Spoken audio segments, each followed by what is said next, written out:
Hi guys, Nathan here from Beyond Ballooning. Welcome to our second video in the quarantine series. Today we're going to go over a little bit about what's in a pilot's flight bag, so enjoy the video.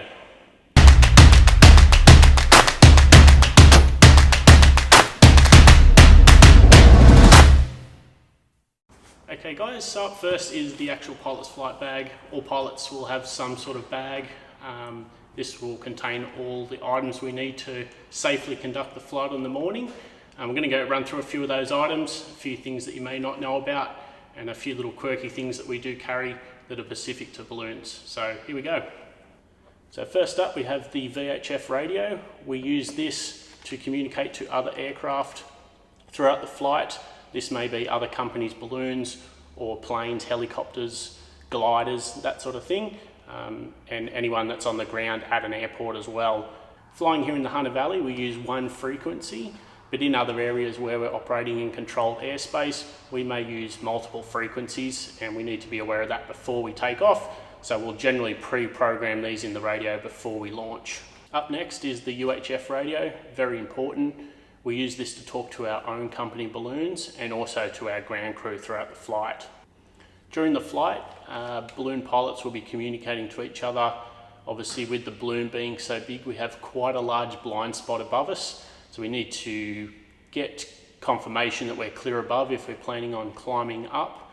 Same thing as if we're looking to descend in a launch site, we want to make sure that another balloon's not going to climb up in front of us. So very important air-to-air communication. Second task is talking to the ground crew. This is very important so we can access surface wind directions and speeds. Very important, as we don't have a steering wheel, we need those winds to accurately steer into the landing site. If you've flown with us before, you know that there's quite a lot of communication that does happen, and the crew play a very vital part in giving us that information that we need to steer the balloon. Other things it allows us to access to is any information that might be different compared to another day. That may be a locked gate or a wet field. The crew are able to relay that information to us, and we can adjust our flight plan accordingly. We'll either fly to somewhere that's on dry ground or to a different field that we do have access to. The altimeter. This is one of the most important pieces of equipment in the balloon. This gives us a calibrated and very correct height above sea level. We can then translate that into an above ground level height. Here in the Hunter Valley, we're about 200 feet above sea level generally, and we'll set that depending on the QNH which we gain from air services prior to the flight.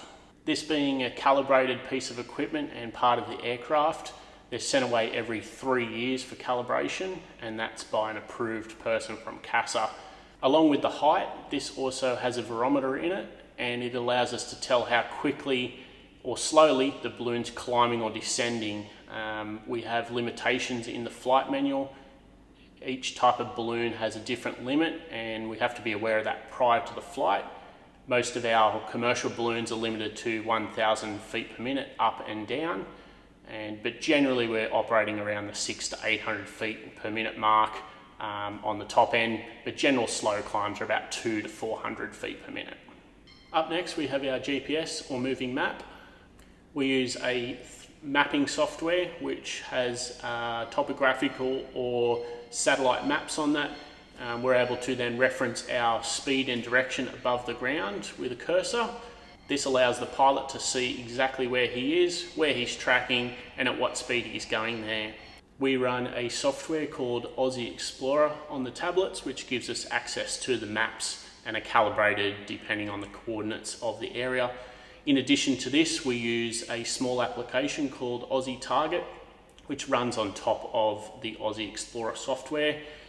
This was written by Sean Kavanagh that builds our Kavanagh balloons, and this allows us to have access to more balloon-specific information such as flight winds and also the surface winds that the ground crew have given us, and we're able to plot them on the map and allow us to steer the balloon with a lot of precision. Also on the map, we have all our landing sites marked up. This allows our pilots to add them as a waypoint and steer the balloon to those points using the winds on the morning. We also have our sensitive zones marked up. these are places that we cannot land or that we need to give additional clearance to fly over.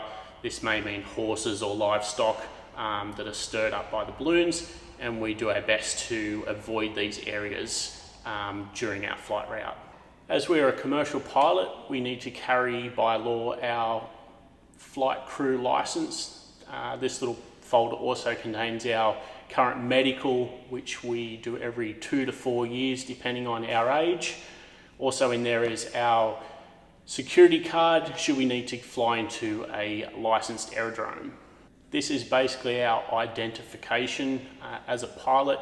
It contains all our ratings for balloon types and certifications that we can conduct as part of our job.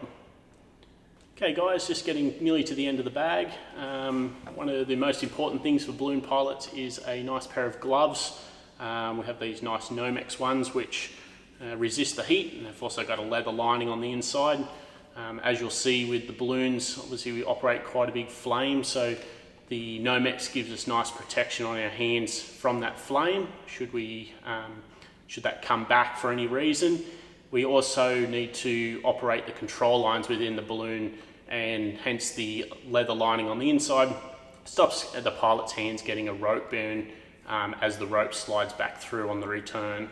Company policy as well, we carry a checklist of briefings and checks that we need to conduct on the balloon. Most pilots have these memorized after years, but we still carry this, and generally we'll have a read through it every now and then, make sure that we haven't missed anything out of our briefing, but we carry that in our bag. We also have a set of emergency contact numbers, and we use that if we don't have the numbers programmed into our phones, or we have a new pilot flying for the company, we can give them that list and they've got access to any emergency numbers, plus all the members of the team that could be working on the day. Also, a very unique piece of equipment that's in our bag is a simple BBQ lighter. We must carry this by law in case we have any failures of the burner pilot lights, and we're able to reignite them if the piezo's aren't working within that system. And obviously a simple click and we can relight the burner. So by law we need to carry this second set of ignition, and that's just in the form of a BBQ lighter.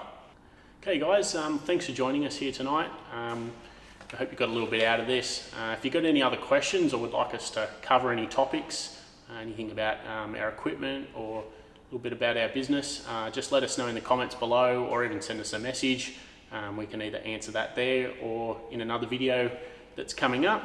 We do hope that everyone is staying safe at home. We're all safe and well here and looking to get back in the air as soon as possible.